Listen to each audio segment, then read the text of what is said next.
Xi Jinping എന്തുകൊണ്ട് കഴിഞ്ഞ ഒരു മാസമായിട്ട് പബ്ലിക് ഫോറങ്ങളിൽ പൊതുവേദികളിലില്ല എന്നൊരു സ്പെക്കുലേഷൻ മാധ്യമങ്ങളിലുണ്ട്. മാധ്യമങ്ങളെന്ന് പറഞ്ഞാൽ ഇപ്പോൾ ജപ്പാൻ, ഇന്ത്യ തുടങ്ങിയ ചൈനയുടെ ശത്രു രാജ്യങ്ങളായ മാധ്യമങ്ങളിലാണ് അത് കൂടുതലായിട്ട് ഈ സ്പെക്കുലേഷൻസ് വരുന്നത്.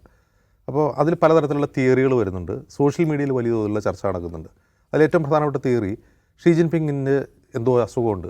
ആ അസുഖം എന്താണ് എന്ന് ചിലരൊക്കെ അങ്ങനെ കണ്ടുപിടിക്കുന്നുണ്ട്. അദ്ദേഹം ഏറ്റവും അവസാനം പ്രത്യക്ഷപ്പെട്ട 2 പരിപാടികൾ, ഒന്ന് അദ്ദേഹം റഷ്യയിലൊരു ചോടി പങ്കെടുത്തിരുന്നു, മറ്റൊന്ന് വിയറ്റ്നാം പ്രധാനമന്ത്രിയായിട്ടുള്ള ഒരു കൂടിക്കാഴ്ച നടത്തിയിരുന്നു. അതിൽ ഷീ ജിൻപിങ്ങിൻ്റെ തല അസാധാരണമായി ഇങ്ങനെ കിടന്ന് വിറയ്ക്കുന്നുണ്ട്. മുഖം ഒരു വശത്തേക്ക് തല ഇങ്ങനെ കൂടി പോകുമ്പോൾ അദ്ദേഹം ഇങ്ങനെ ആക്കുന്നു. അപ്പോൾ അത് അദ്ദേഹത്തിൻ്റെ എന്തോ രോഗാവസ്ഥയുടെ പ്രത്യേകതയാണ്, അതുകൊണ്ടാണ് അദ്ദേഹം വരാത്തതെന്നൊരു തിയറിയുണ്ട്.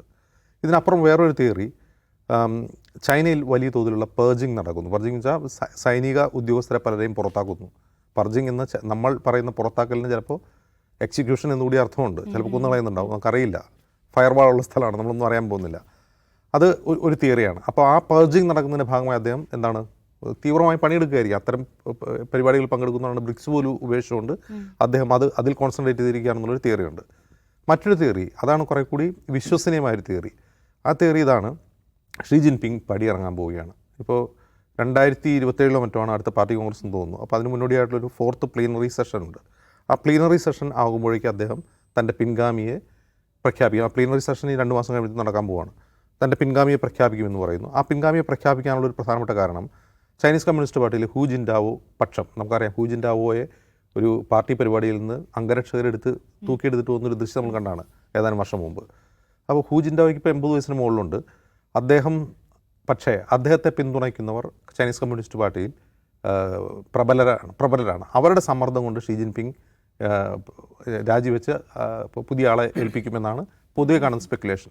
പക്ഷെ അങ്ങനെ പറയുമ്പോൾ പോലും ഏതാനും വർഷം മുമ്പ് ചൈനീസ് ഭരണഘടന തന്നെ തിരുത്തി അദ്ദേഹം 2 വട്ടത്തിൽ കൂടുതൽ പ്രസിഡൻ്റ് ആവാൻ പാടില്ല എന്ന ആ ഭാഗം എടുത്തു കളഞ്ഞ് അദ്ദേഹത്തിന് എത്ര മരിക്കുന്നവരെ ഭരിക്കാവുന്നൊരു സിറ്റുവേഷൻ ഉണ്ടാക്കി വെച്ചിട്ടുണ്ട്.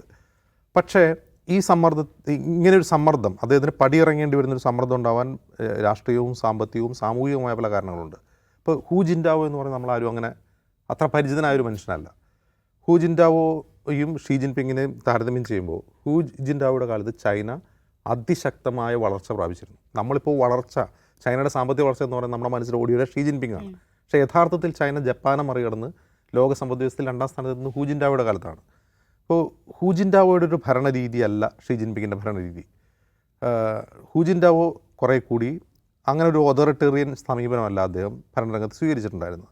അദ്ദേഹം മറ്റുള്ളവരുമായി കൂടിയാലോചിച്ചു, പാർട്ടിയിലെ മറ്റുള്ളവർക്ക് കൂടി പങ്കാളിത്തം നൽകിയുമുള്ള ഒരു കുറേ കൂടി ജനാധിപത്യമൊന്നും ചൈനയെ പറ്റി പറയാൻ പാടില്ലെങ്കിൽ പോലും കുറേ കൂടി ജനാധിപത്യപരമായ സമീപനം, അല്ലെങ്കിൽ ഒരു ഇൻക്ലൂസീവ് സമീപനം അദ്ദേഹം സ്വീകരിച്ചിരുന്നു എന്ന് കാണാം. മറ്റൊന്ന്, അദ്ദേഹം ഈ ഹൂ ജിൻടാവോയുടെ കാലത്ത് പ്രൈവറ്റ് സെക്ടറിന് വലിയ തോതിലുള്ള എൻകറേജ്മെൻറ്റ് നൽകി, വലിയ പ്രോത്സാഹനം നൽകി. ചൈനയുടെ നയംമാറ്റത്തിന് ശേഷം ആഗോള സമ്പദ് വ്യവസ്ഥയുമായി ചൈനയെ കോർത്തിണക്കുന്നതിൽ അദ്ദേഹത്തിന് വലിയ പങ്കുണ്ടായിരുന്നു. അപ്പോൾ ചൈന ഒരു വലിയ പ്രൊഡക്ഷൻ പവർ ഹൗസായി മാറി. അങ്ങനെയാണ് ചൈന ഈ ജപ്പാനെയൊക്കെ മറികടന്ന് 2ാം സ്ഥാനത്തേക്ക് എത്തുന്നത്. അപ്പോൾ അന്ന് അത്ര ഓതോറിറ്റേറിയൻ അല്ലാത്ത കുറേ കൂടി ലിബറലായിട്ടുള്ളൊരു സമീപനം സ്വീകരിച്ച ഹൂ ജിൻടാവോ ഒരു വശത്ത്, അദ്ദേഹത്തെ സൈഡ് ലൈൻ ചെയ്തുകൊണ്ട് ഷീ ജിൻപിങ് അധികാരത്തിൽ വരുന്നു. ഷീ ജിൻപിങ്ങിൻ്റെ കാലത്ത് നമ്മൾ കാണുന്നത് അദ്ദേഹം കുറേ കൂടി ഒരു റട്ടറിക്കൽ ലീഡറായിട്ട് മാറുന്നതാണ്. റട്ടറിക് എന്ന് പറഞ്ഞാൽ മാവോയുടെ കാലത്തൊക്കെ പുതിയ മുദ്രാവാക്യങ്ങൾ അദ്ദേഹം തന്നെ കൊണ്ടുവരും.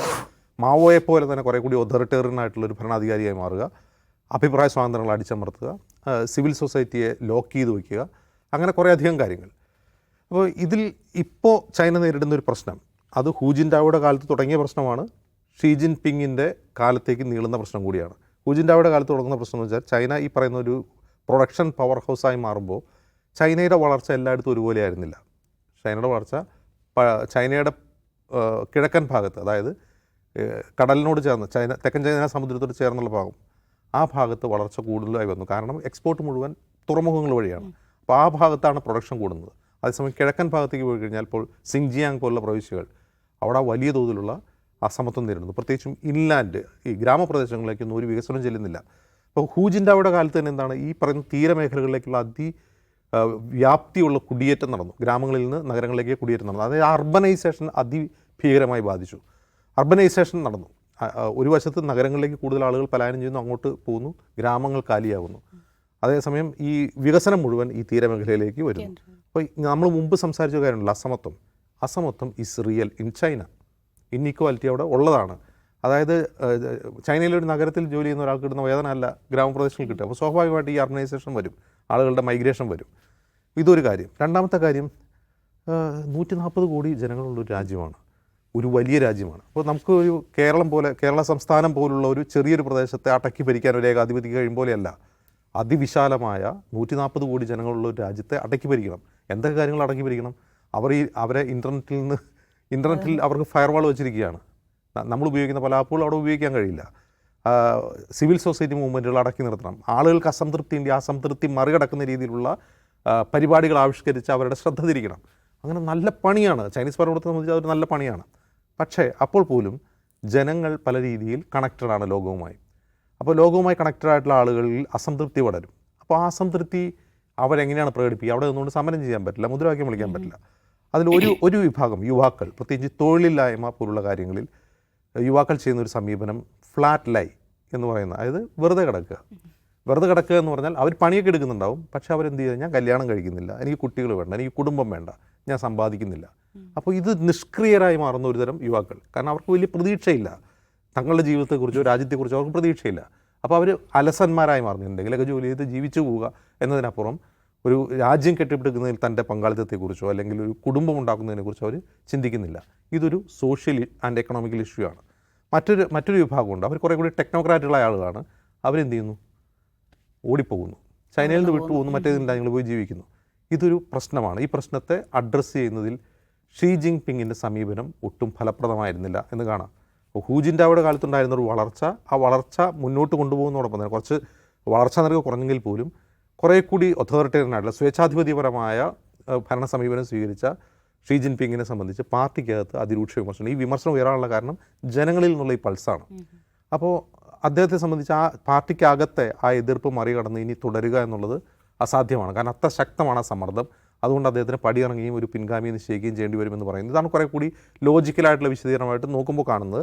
പക്ഷേ അദ്ദേഹം പടിയിറങ്ങാനാണെങ്കിൽ എന്തിനാണ് അദ്ദേഹം ഭരണഘടന തിരുത്തിയത് എന്ന ചോദ്യം നിലനിൽക്കുന്നു. അതുപോലെ അദ്ദേഹത്തിൻ്റെ അസുഖത്തെക്കുറിച്ചുള്ള സ്പെക്കുലേഷൻസ്, അത് ഇനിയും സ്ഥിരീകരിക്കപ്പെട്ട തെളിവുകളല്ല, ആ സ്പെക്കുലേഷൻ നിലനിൽക്കുന്നുണ്ട്.